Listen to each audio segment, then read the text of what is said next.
Bismillahirrahmanirrahim. Assalamualaikum warahmatullahi wabarakatuh. Waalaikumsalam warahmatullahi wabarakatuh. Salam sejahtera, salam kebajikan untuk Anda semuanya. Kembali lagi di Onet, obrolan tunanetra. Obrolan yang fleksibel, yang santai, dan juga intens. Obrolan kali ini tentunya adalah spesial gitu ya, special edition. Walaupun pemilihan pilkada gitu ya, masih beberapa bulan, tapi saat ini gitu ya, kita menghadirkan Ketua KPU Kabupaten Kuningan, Kang Buhar. Betul ya Kang ya? Betul. Assalamualaikum Kang Buhar. Assalamualaikum. Terima kasih sudah menyempatkan waktunya untuk Onet Kang Buhar. Ya, sama-sama Kang. Ya, dan juga tentunya di sebelah sana ada Kang Budi. Assalamualaikum Kang Budi. Waalaikumsalam warahmatullahi wabarakatuh. Alhamdulillah. Kang Budi terima kasih juga sudah menemani obrolan tunanetra gitu ya, yang selalu standby gitu ya, mendukung. Nah, eh, Kang Buhar, sebelum kita mengobrol lebih jauh, kita lebih lanjut tentang Komisi Pemilihan Umum di Kabupaten Kuningan.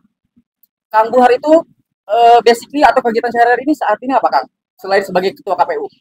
Eh, saya menjadi anggota KPU ini adalah periode kedua. Periode kedua ya. Ya, periode pertama di 2018 sampai 24 Desember 2023. Ya. Dan periode kedua kami dilantik tanggal 30 Desember 2023 dan nanti berakhir di 30 Desember 2028. Oh, berakhir 30 Desember 2028 ya. Saya sebelum menjadi bagian penyelenggara tingkat kabupaten atau KPU, home base saya adalah di kampus di Universitas Kuningan, Betul. tepatnya di Fakultas Keguruan dan Ilmu Pendidikan, Betul. di program studi pendidikan ekonomi. Betul. Saya mulai mengajar dari tanggal 17 Februari 2011.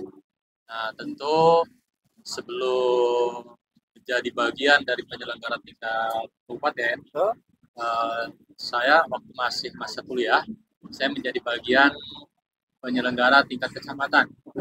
Tepatnya di PPK Kadu Gede, pemilu gubernur, pemilu bupati gitu ya. Saya masih ingat pemilu gubernur tanggal 24 Februari 2008, terus tanggal 26 Juni 2008, pemilu legislatif di April 2009, pemilu presiden September 2009 juga. Nah, itu periode di tingkat PPK di 2008-2009. Tentu saya juga di periode 2013-2014 menjadi bagian juga di PPK Kadu Gede juga. Saya lebih cenderung ke divisi data, yang mengolah data baik di 2008 atau di 2013. Nah, tentu sebelum lagi di KPU, saya pernah juga menjadi bagian dari pengawas pemilu. Tepatnya di PKD, pengawas Kelurahan Desa Bayuni. Ya, itu 2017 pemilihan pemilu kada 2018 ya. Dan mulai tanggal 24 Desember 2018 saya diamanahi untuk menjadi bagian penyelenggara di tingkat kabupaten. Dan di periode pertama saya selaku Ketua Divisi Data Perencanaan dan Data Informasi. Jadi saya yang mengelola data pemilih sebanyak waktu pemilu legislatif, pemilu 2019 itu di jumlah 851.417 orang atau pemilih gitu ya. Tentu kemarin di pemilu legislatif 2024 kami KPU Kabupaten Kuningan menetapkan tanggal 20 Juni 2023 itu di angka 895.041 pemilih. Betul. Nah, tentu ini adalah periode kedua. Nah, teman-teman berempat mengamanahi saya sebagai Ketua KPU Kabupaten Kuningan. Alhamdulillah Pak ya. Jadi untuk masyarakat umumnya Kabupaten Kuningan ya, jadi bahwa Ketua KPU Kabupaten Kuningan saat ini rekam jejaknya sudah tidak diragukan lagi ya Pak ya, begitu maksud saya dalam artian ya, amin Pak, mudah-mudahan amanah ya Pak ya. Jadi rekam jejaknya memang sudah dari dulu ya Pak ya, ada di pemilihan-pemilihan itu.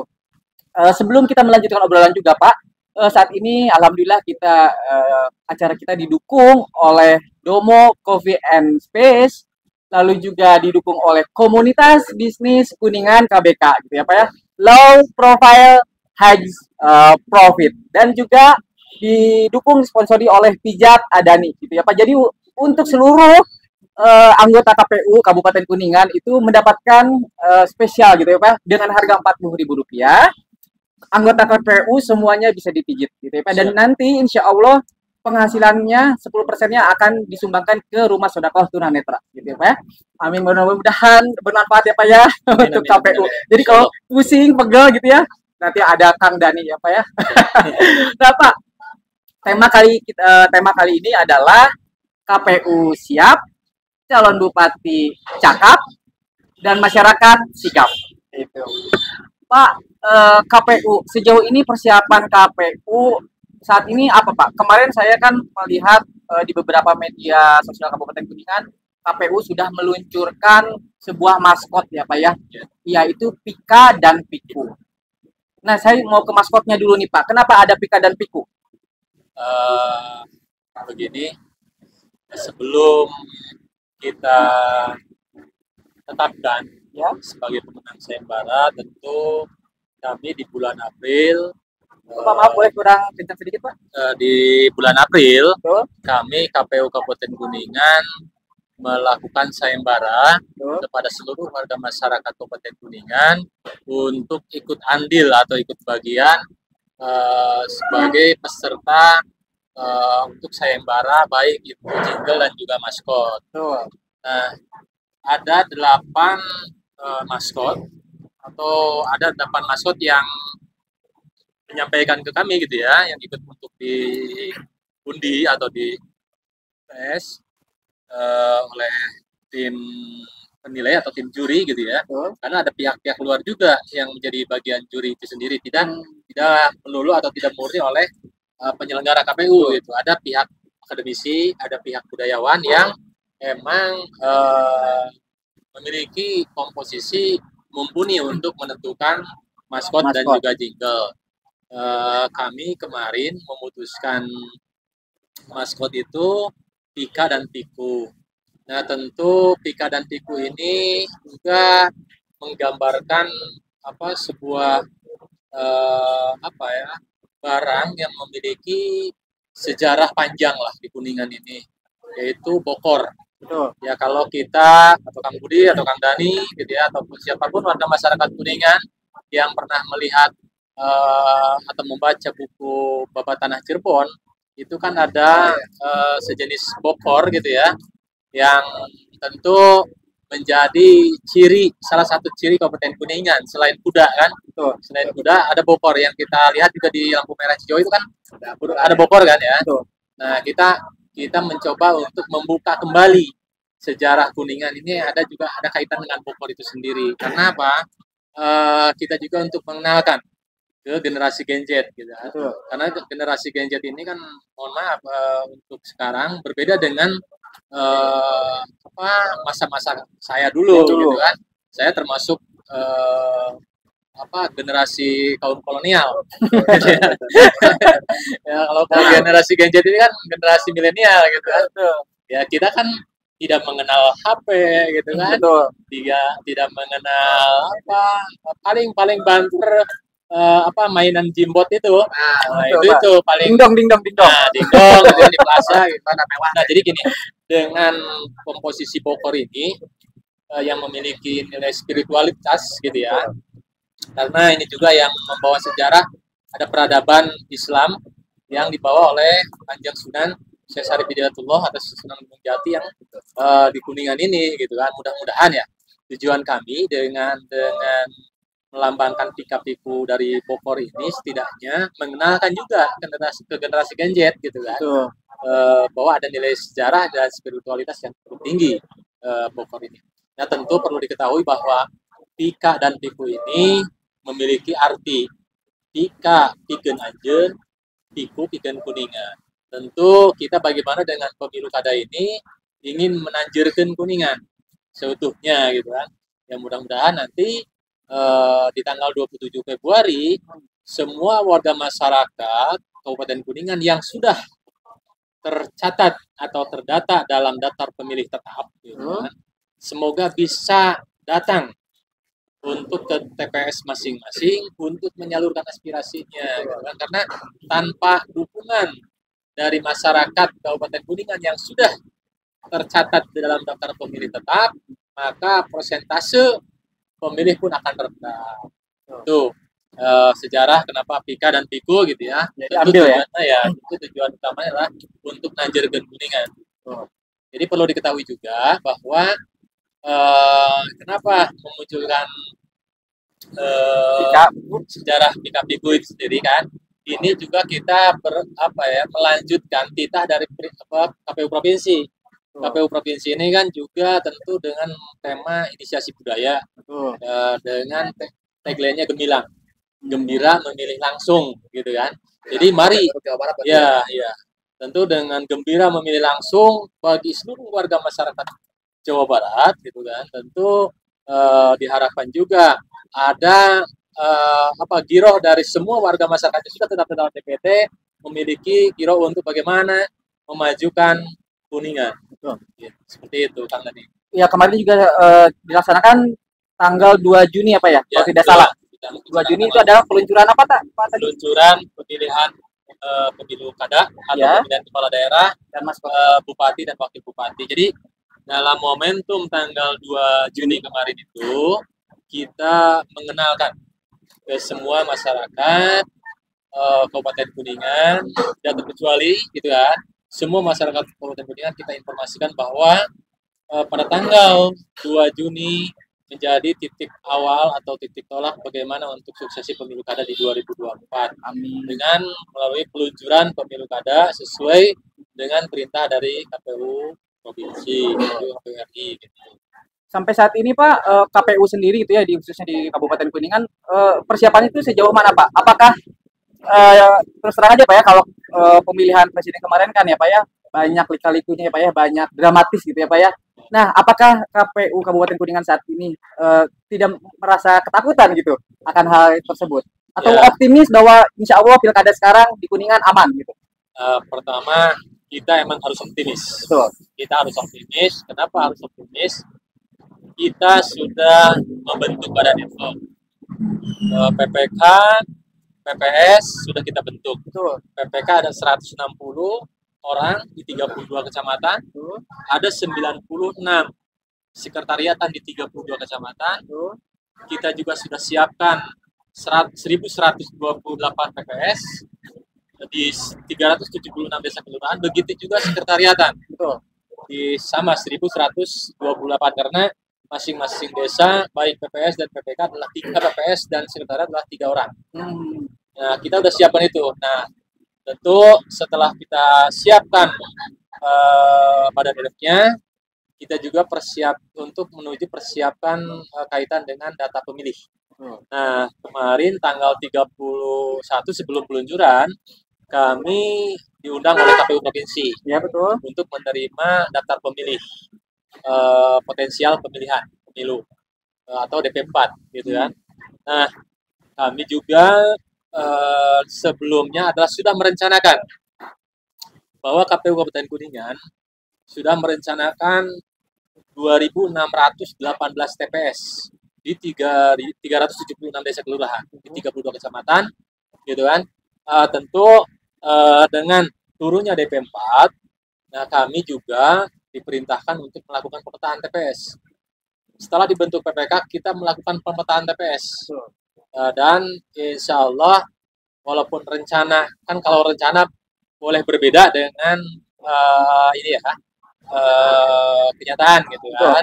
Apalagi kenyataan ini kita coba untuk efektif dan efisien gitu kan. Kalau kita berkaca kepada pemilu kada 2018 itu sejumlah 2005 TPS. Nah, kenapa kami merencanakan di 2020, 2021, dan 2022 itu merencanakan pemilu kada di 2024 ini di angka 2.618? Ya. Kita juga berpikir realistis gitu kan. Karena pertumbuhan penduduk itu kalau menurut Dukcapil itu per tahun itu 10%. Nah, kan berarti kan setidaknya ketika 2005 menjadi 2.618 berarti ada pertumbuhan kurang lebih 613 TPS. Nah, kenapa juga hampir 2.618 TPS? Karena pertimbangan kan di letak geografis di Kuningan ini banyak cantilan. Banyak cantilan-cantilan ini. Nah, tentu kita kan prinsipnya aksesibilitas. Kemudahan bagi calon-calon pemilih gitu kan. Nah, kalau andai kata aksesibilitas itu tidak terpenuhi, ya maka konsekuensinya terhadap partisipasi pemilih. Nah, kami kemarin menurut informasi dari Kadip Rendatin selama kurang lebih 5 hari di Jakarta melakukan rakor senasional di Indonesia 514 kabupaten kota. Kabupaten Kuningan, KPU Kabupaten Kuningan ini menetapkan di angka 1927 TPS. Oh, banyak ya Pak ya. Untuk pemilu kada 2024 ini gitu. Berarti memang KPU sudah siap ya Pak ya, semuanya sudah ready ya kemarin. Insya Allah kita tanggal 2 ya Pak ya. Ya, dengan peluncuran tanggal 2 dan juga insya Allah besok kami KPU Kabupaten Kuningan akan melakukan rakor terkait bagaimana pelaksanaan coklit. Karena di pemilu kada 2024 ini juga melakukan hal yang sama dengan pemilu legislatif kemarin. Kalau pemilu legislatif kemarin kita coklit itu di angka 2 bulan. Pertama 12 Februari selesai 12 April. Nah, kalau kita hari ini pemilu kada 2024 ini hanya memiliki waktu 1 bulan. Insya Allah akan ditetapkan tanggal 24 Juni ini dan nanti akan berakhir di 24 Juli. Mudah-mudahan dengan 1 bulan masa kerja Pantarlih ataupun PPDB dalam memutakhirkan daftar pemilih, tentu tadi kan dengan podcast hari ini KPU siap, calon bupati sigap, cakap, masyarakat sigap. Nah, tentu ini yang kami harapkan KPU Kabupaten Kuningan, mudah-mudahan semua warga masyarakat Kabupaten Kuningan sigap dalam hal bagaimana proses memantau pemutakhiran pemilih. Betul. Karena apa? Ketika proses pemutakhiran data pemilih tidak dipantau atau tidak ini oleh masyarakat semuanya, tentu kami tidak akan memiliki atau tidak akan menghasilkan data pemilih yang benar-benar mutakhir, data pemilih yang benar-benar valid gitu kan. Betul, ya. Karena apa? Dengan data pemilih yang mutakhir yang valid, setidaknya itu akan berkelanjutan terhadap fase-fase yang lain. Dengan data pemilih yang valid yang mutakhir, maka konsekuensinya logistik pun akan valid. Jika data pemilih atau tidak mutakhir dan tidak valid, maka konsekuensinya logistik pun tidak akan valid.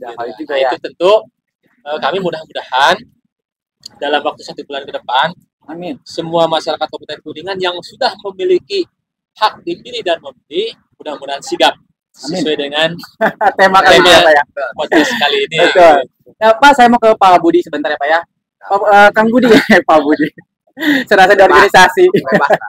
Kang Budi, kalau sejauh ini Kang Budi dari disabilitas tunanetra, apakah ada yang menjadi anggota KPPS atau apa gitu? Baik, terima kasih ya, Dani. Mungkin saya di sini sebagai ketua DPC ya. Betul. Tony Kabupaten Kuningan. Kalau untuk di panitia pelaksana kita belum ada. Betul, belum ada. Karena mungkin karena kan ini perlu persiapan ya. Betul. Perlu persiapan dan kita juga baru komunikasi nih dengan KPU ya. Betul. Sempat sih kemarin sempat dengan sebelumnya, sebelumnya. Betul. Cuma kan ada beberapa kendala terkait dengan fasilitas, ya kan? Karena ya dari pihak penyelenggara pun tidak ada fasilitas, gitu kan, untuk keterlibatan penyandang tunanetra khususnya, itu untuk menjadi panitia. Ya, bisa dibobodo ya. Gitu. Karena kita kan ada keterbatasan ya. Betul. Ya, tapi kan kita punya feeling Pak, punya heart gitu. Kita bisa merasakan kebohongan. Bukan masalah itu, tapi kan di teknis pelaksanaan. Betul. Walaupun kita ada beberapa teman-teman tunanetra kan kita gaul dengan kemampuan SDM melalui pelatihan komputer bicara, ya kan. Nah, ini kan belum ada ya. Betul. Proses itu di KPU kan, di penyelenggara. Tapi mungkin ke depan, amin. Ketika kita bangun komisi sekarang ya, Kang Buhar, mungkin ke depan bisa rekrutmen lah ada dari untuk panitia mau di tingkat kabupaten ataupun tingkat kecamatan ataupun tingkat desa lah gitu. Amin. Mudah-mudahan ke depannya ada ya Pak ya. Nah Pak, sejauh ini saya ke Kang Buhar dulu terkait masalah disabilitas tunanetra ya Pak ya. Apakah sosialisasi apa yang KPU saat ini lakukan? untuk yang disabilitas ataupun untuk yang masyarakat umum gitu? Ya, sebagaimana yang pernah kami lakukan di 2019 Betul. ya, menuju pemilu legislatif dan pemilu presiden tanggal 17 April 2019. Betul. Tentu kami memiliki waktu 3 bulan. Saat itu kami pun menyambangi beberapa sekolah SLB, diantaranya yang berada di Cilimus, yang arah Mandi Rancan itu. Oh betul. Ya, saya ke sana. Saya ikut hadir, ikut membersamai kegiatan sosialisasi. Nah, tentu kami pun di 2024 ini, ya, karena semua warga masyarakat memiliki hak yang sama, kami pun insya Allah akan berusaha untuk bagaimana memaksimalkan ruang dan waktu untuk bagaimana bersosialisasi ke semua lapisan masyarakat. Betul. Gitu kan. Nah, baik itu karena ada target-target juga gitu kan. Ada sekolah-sekolah gitu kan, ada kampus-kampus, tentu ada organisasi-organisasi yang perlu kita sambangi, perlu kita datangi, perlu kita silaturahim gitu kan, untuk bagaimana kita mensosialisasikan pemilu kada di 2024 ini gitu, karena pemilu kada ini ya milik warga masyarakat Kuningan, tidak terkecuali gitu. Nah, Pak ya betul. Pak Budi, persiapan untuk menyambut sosialisasi bagaimana Pak sampai saat ini? Ya justru ini suatu momentum yang bagus ya, Buhar. Jadi nanti ke depan mungkin ini perlu kami juga akan mengajukan lah ya untuk ke KPU Kabupaten Kuningan untuk melakukan sosialisasi khusus, karena kita kan organisasi ya yang menaungi penyandang disabilitas tunanetra. Jadi diharapkan ke depan ya mungkin untuk pelaksanaan sekarang ya bisa melakukan sosialisasi di kita Pak. Karena apa? Ya karena ini sangat apa ya, yang namanya pemilihan, karena kita juga merujuk kepada Undang-Undang Nomor 8 Tahun 2016 Pak. Karena hak penyandang disabilitas ya salah satunya dalam hak memilih dan dipilih kan gitu ya. Terkait dengan pelaksanaan ini kita harus bisa mendapatkan sosialisasi. Karena kita berbeda dalam pelaksanaan. Karena harus ada alat peraga yang disiapkan oleh KPU dan itu perlu disosialisasikan. Kita kan pakai braille. Iya. Ya, kemarin sempat ada kemarin ada ya. Kemarin ada. Pilpres ya. Kemarin itu ada. Cuman itu kan kurang apa ya? Karena pelaksanaan pun sudah bisa Pak. Nah nanti kita bisa siapkan untuk pelatihan syarat pencoblosan ya di kertas suara itu dengan braille Pak. Nanti kita juga siapkan untuk apa? Untuk tutornya gitu kan. Nah itu untuk tunanetra. Saya kira ini yang sangat penting untuk tunanetra Pak. Buhal gitu ya. Karena apa? Untuk yang lain kan masih bisa melihat gitu kan. Kalau untuk daksa, untuk tugas kan masih bisa melihat. Dan ini yang jadi tentunya jangan sampai nanti hak kita tuh hilang. Betul. Ya, karena jangan sampai praktis kan. Mata kita sudah hilang, masa hak kita mau hilang. Jadi karena siapa ya? Perlulah nanti untuk sosialisasi. Saya harapkan bisa ada sosialisasi untuk tunanetra dan nanti untuk simulasi mungkin Pak. Ya dari untuk kertas suara ya, untuk simulasi nanti bagaimana, nanti kita tutornya ada dari kita. Gitu kan, karena yang mungkin yang lebih tahu kebutuhan kita ya kita mungkin Pak untuk tunanetra. Nanti kita tinggal kolaborasi, kita sinergi, akan melakukan komunikasi dengan pihak KPU. Mudah-mudahan bisa terjadi ya, Kang Buhar dan Kang Budi gitu ya. Nah, kan berarti memang secara lahir batin KPU sudah siap. Siap. Nah, kalau ini kisi-kisi nih Kang ya, kisi-kisi calon bupati, apakah sekarang sudah berdatangan untuk berkonsultasi atau memang belum ada sama sekali gitu? Begini, karena kita pun tahu ataupun kita pun mengetahui ya, mengetahui bakal calon bupati ke depan ini kan dari media. Betul. Karena pada prinsipnya bakal calon itu akan datang nanti tanggal 27 Agustus sampai tanggal 29. Berarti tanggal 27 pendaftaran calon bupati tanggal 27 sampai 29 Agustus ya. Berarti cuma 2 hari. 3 hari. 3 hari ya. 3 hari. Oke. 29. Sebelumnya tentu kami akan mengumumkan yaitu tanggal 24 sampai tanggal 26. Selama 3 hari kami akan mengumumkan kaitan pendaftaran bakal calon. Jadi tadi dengan pertanyaan itu ya kita pun personil di KPU hanya melihat di media. Betul. apakah itu si A, apakah itu si B, apakah itu si C, jalan ya, gitu ya. Dan tentu dengan media-media yang terpampang gitu, baligo-baligo yang terpampang. Itu yang baru kita lihat gitu ya. Jadi secara spesifik kita pun belum tahu bakal calon siapa yang mana itu kita belum tahu. Karena kita pun bisa paling kami bisa melihat atau mereka-reka dari komposisi parpol gitu. Betul. Bisa 4 pasangan, ya. Bisa 3 pasangan, bisa juga 2 pasangan. 2 pasangan gitu ya, mengkerucut ya, Pak. Iya, kalau melihat dari komposisi gitu ya, tentu harapan kami semua warga masyarakat yang memiliki giroh untuk memimpin tentu juga memiliki kapasitasnya gitu kan, mampu melakukan bargaining dengan parpol gitu kan, betul, untuk Pak. mendaftarkan sebagai bakal calon gitu kan. Setidaknya jadi kalau kita kalkulasikan pemilih di Kuningan ini kemarin kan 895.041. Nah, tentu ada pertambahan kurang lebih 1.600. Setidaknya di angka 897. Nah, kan di angka 897 gitu ya. Mudah-mudahan 897 ribuan gitu kan. Pemilih di Kuningan ini tentu ada diantaranya yang mau dipilih gitu kan. Amin. Untuk menjadi bakal calon bupati dan wakil bupati. Amin. Dari masing-masing pasangan atau gabungan dari parpol.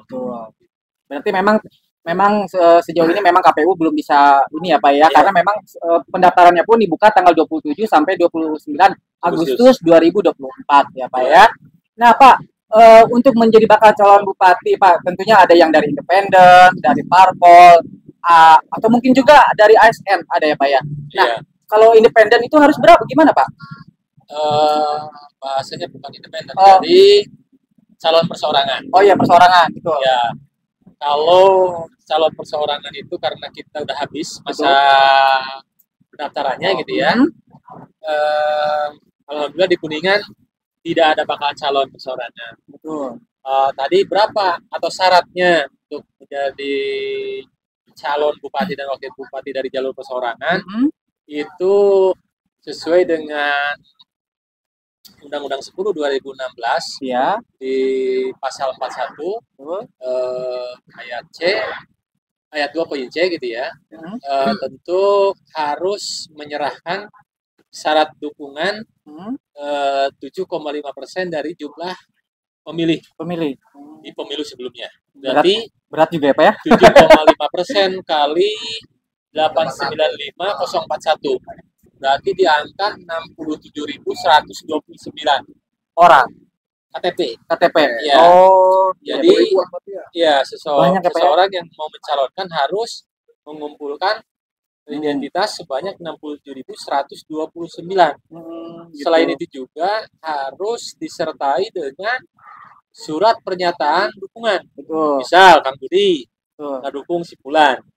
Selain KTP Kang Budi, tentu juga Kang Budi harus menyertakan surat pernyataan. Bermaterai apalagi kan? Atau Kang Dade gitu kan, sama. Menyatakan si Fulan, saya dukung si Fulan gitu kan. Jadi selain KTP harus syarat dukungan kan lumayan. Betul. Nah, kalau andai kata kita mengumpulkan syarat dukungan itu taruhlah untuk materai aja ya, 10.000. Kalau kali nambah 67.129 berarti kurang lebih 670 jutaan itu. Betul Pak, betul. Harus dikeluarkan gitu kan. Jadi memang jalur perseorangan agak berat ya Pak ya. Berat juga gitu kan. Pak Budi, kita mundur aja Pak.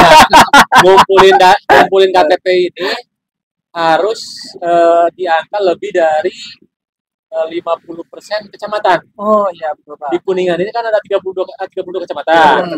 Otomatis harus tersebar di 17 minimal. Wow. Ya kan syukur mah kalau mau nyalon kan syukur mah 32 kecamatan kan. Ada yang dukung gitu kan. Ini minimal 17. Jadi berat. Berarti berat ya, supaya terjadi kecurangan ya.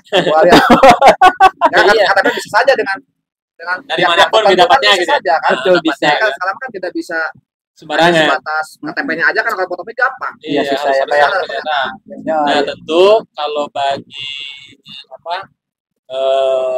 calon dari parpol gitu ya. Ataupun dari anggota dewan atau dari ASN. Kalau yang dari parpol dulu deh Pak. Kalau parpol kan sudah jelas ya Pak ya, ada Iya. dukungan dari beberapa parpol. Ya, Saya rasa yang menjadi pertanyaan adalah yang ASN coba. Apakah yang harus dilakukan seorang ASN ketika ingin menjadi bakal calon bupati Pak? nah kalau berbicara ASN, Betul, kalau dari sudut pandang KPU, betul, gitu tentunya. ya, sesuai dengan Undang-Undang 10 2016 di pasal 7 ayat 2 poin T, Betul. di sana kan tertera bahwa ASN, TNI, Polri, dan Kepala Desa ketika sudah ditetapkan sebagai bakal calon bupati dan wakil bupati dari gabungan parpol atau dari parpol, maka harus mengajukan surat pengunduran diri. Oh, dari ASN ya. Ya, kalau melihat dari Undang-Undang 10 2014 gitu ya.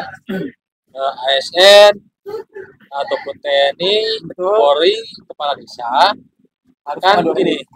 Tadi kan pengumuman pendaftaran tanggal 24 sampai 26. Ini alurnya ya. Betul. Nah, tanggal 27 sampai 29 itu dibuka pendaftarannya. Nah, dari tanggal 27 Agustus sampai tanggal 21 September itu kami KPU Kabupaten Kuningan akan melakukan verifikasi. Betul. Verifikasi kaitan dengan bakal calon. Betul. Nah, tentu kami KPU Kabupaten Kuningan akan melakukan pengumuman penetapan bakal calon di tanggal 22 September. Betul. Jadi, maka sesuai dengan tadi Undang-Undang 10 2016 pasal 7 ayat 2 poin T, siapapun itu yang ASN, siapapun itu yang TNI Polri, siapapun itu yang kepala desa, ketika mau mencalonkan atau dicalonkan bupati dan wakil bupati oleh gabungan parpol, maka tanggal 22 September harus mengajukan surat pengunduran diri. Betul. Gitu. Tanggal berapa? 22 September. 22 September ya. 22 September. Ya. Nah, tentu akan berbeda dengan ketentuan yang dikeluarkan oleh SKB 5 lembaga. Betul. Itu kita tidak ada kerana sana ya. Betul. Kita mah tetap berpatokan pada Undang-Undang 10 2016 terkait dengan pembukaan itu sendiri gitu. Pokoknya KPU ada di jalur ya Pak ya. Iya. Tadi kan terkait yang ASN, perlu juga kita sampaikan bahwa terkait untuk anggota DPR, betul, DPD, DPRD provinsi kabupaten kota, ketika mencalonkan kan ada rumor bahwa tidak perlu mundur gitu kan.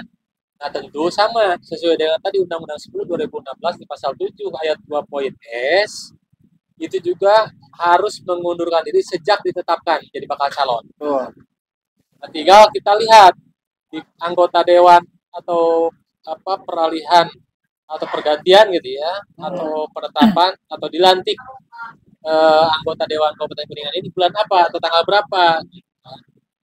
Misal analisanya gitu. Ya. Yang periode 2019-2024 itu masa baktinya habis sampai 8 September. Ya. Nah, maka tidak betul mungkin antara tanggal 8 September atau 9 September 2024 ini hasil legislatif hasil pemilu 2024 ini kan akan dilantik tanggal sekian, tanggal 9 gitu ya, misalnya tanggal 8 September. Nah, ketika ketentuan pasal 10 Undang-Undang 10 pasal 7 ayat 2 poin S, maka tanggal 22 sesuai PKPU 2 2024 tentang tahapan dan jadwal, maka anggota dewan itu harus mengundurkan diri. Betul. Itu. Nah, tentu selain tadi anggota DPR, DPD dan DPRD, ASN, TNI, Polri, dan Kepala Desa, tentu ada juga kaitan dari BUMN atau BUMD. Oh iya, gimana tuh Pak? Itu juga sama, itu di Undang-Undang 10 pasal 7 ayat 2 poin U. Nah, bedanya sedikit. Kalau DPR dan ASN dan sebagainya itu adalah surat pengajuan pengunduran diri, ya. Kalau untuk BUMN dan BUMD harus berhenti. Berhenti ya Pak ya. Harus berhenti tanggal 22 September. Berarti memang harus ada aturannya Pak ya. Ada aturan. Jadi kenapa Pak? Sedikit ada nih. Oh boleh. Ini saya mau ngobrol nih Pak Ketua ya, Bang Kumar. Ini terkait dengan persyaratan nih. Ya tentunya sebagai pencerahan juga buat kita ya. Betul. Kita kan dari disabilitas tunanetra. Sedangkan kan salah satu persyaratan calon DPR legislatif ataupun apa itu kan ada persyaratan terkait dengan sehat, jasmani dan rohani.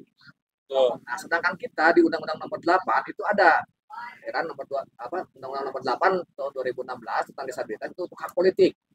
Hak dipilih dan memilih. Ya kan, artinya kan kita bisa mencalonkan dan dicalonkan. Nah, ini bagaimana nih? Ketika kita kan dengan ya setelah misalkan tunanetra nih mau menjadi anggota legislatif atau mau ikut dalam perhelatan politik, nah itu gimana itu? Nah, kalau kita melihat di Undang-Undang 10 ya, 2016 sama masih di pasal 7 itu di poin sama di ayat 2 itu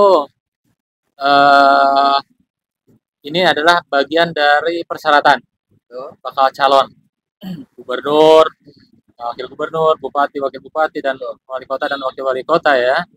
Tentu ada beberapa poin. Tadi kan sampai U ya, sampai U. Nah, tentu kalau tadi dari pernyataan atau pertanyaan dari Kang Budi, nah, emang di sini di poin F ya, mampu secara jasmani, rohani, dan bebas dari ketika mampu secara jasmani, rohani, tentu memiliki hak yang sama, ya kan? Memiliki hak yang sama, gitu. Karena kalau yang lain-lainnya ini tidak mendikotomikan seseorang, gitu kan? Atau tidak memberikan celah atau batasan, gitu kan? Karena di pasal 7 ayat 2 poin F udah jelas, gitu kan, mampu secara jasmani, rohani. Ya, ini bagian dari persyaratan yang mengakomodir setiap warga negara. Mobil khusus ya karena pemilu kada Kuningan ya, setiap warga masyarakat Kabupaten Kuningan. Betul. Seperti itu. Gimana Pak Budi? Berarti bisa ya? Ya, kalau kita melihat dari mengacu ke pasal itu ya, mengacu ke pasal ini ya bisa kan, mampu secara jasmani, rohani. Ini barangkali mungkin kayaknya Pak Budi mau mencalonkan ke pasal ya. Berarti kita juga bisa mencalonkan. Amin. Kan dulu juga ada Pak Gus Dur kan? Iya. Betul. Walaupun mungkin ada beberapa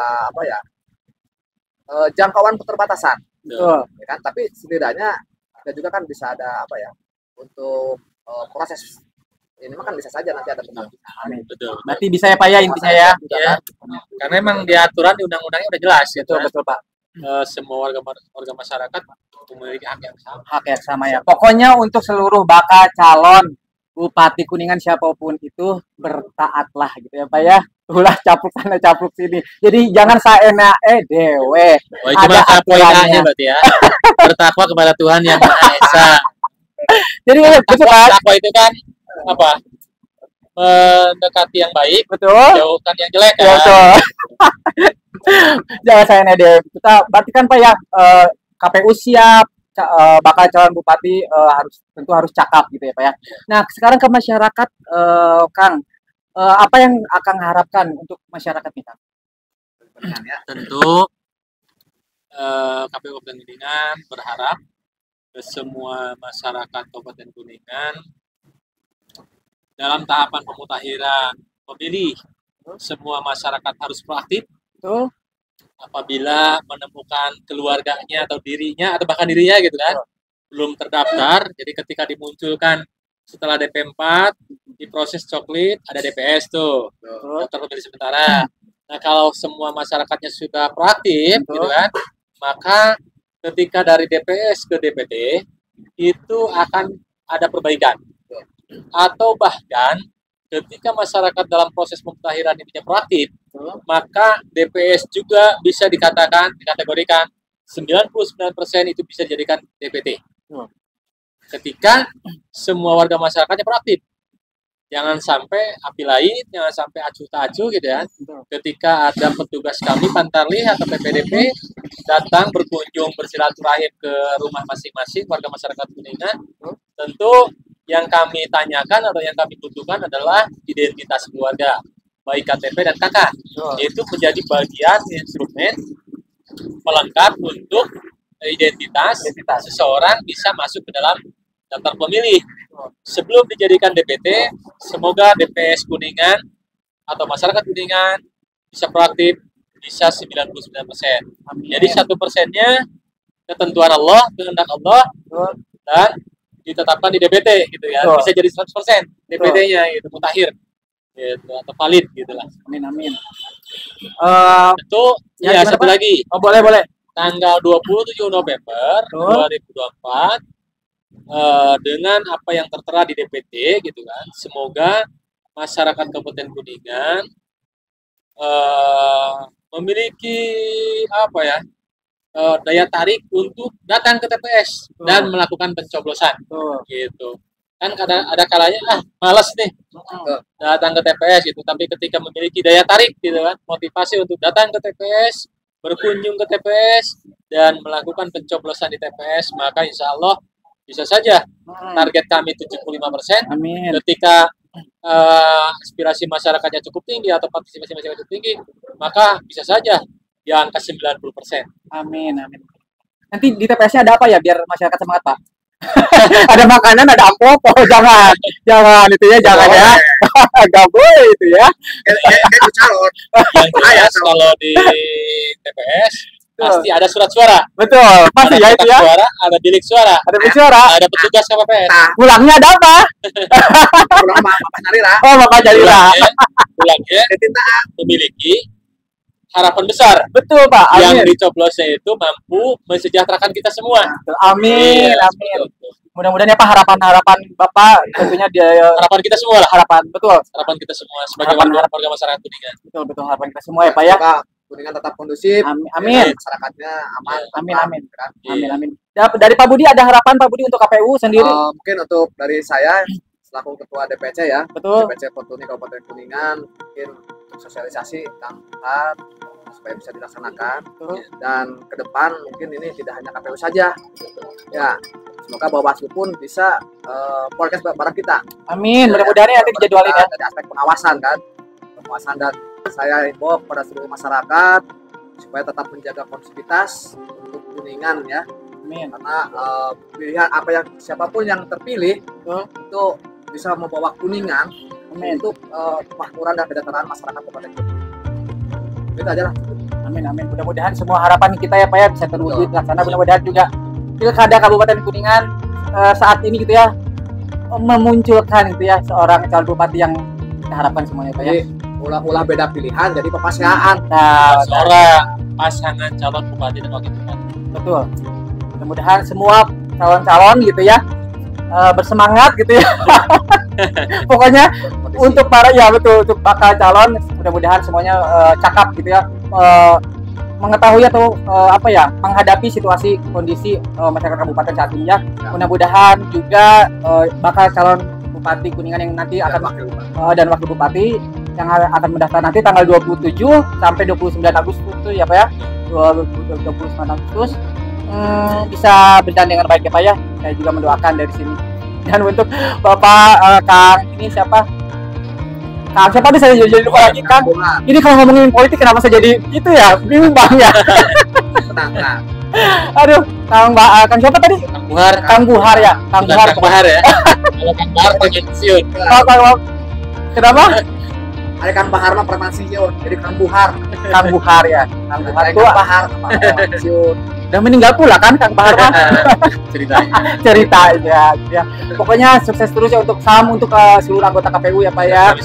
Mudah-mudahan Oneters yang ada di rumah, aduh kenapa ini kalau ngomongin politik ya, saya terus sarang aja nervous gitu ya, nggak tahu ada apa ini, tapi ya sudahlah, kita lupakan saja. Mudah-mudahan semuanya berjalan dengan baik dan lancar. Nah, Oneters yang ada di rumah, bahwa ketika kita ingin melakukan sesuatu yang baik, lakukanlah ya, walaupun kita tidak menjadi seorang pejabat nantinya. Sekian, kalau ada salah-salah kata, saya mohon maaf karena saya hanya manusia biasa gitu ya. Kesempurnaan hanya milik Allah Subhanahu wa taala. Sampai ketemu lagi di obrolan berikutnya. Wassalamualaikum warahmatullahi wabarakatuh. Waalaikumsalam. Alhamdulillah. Pak Atunun. Sampai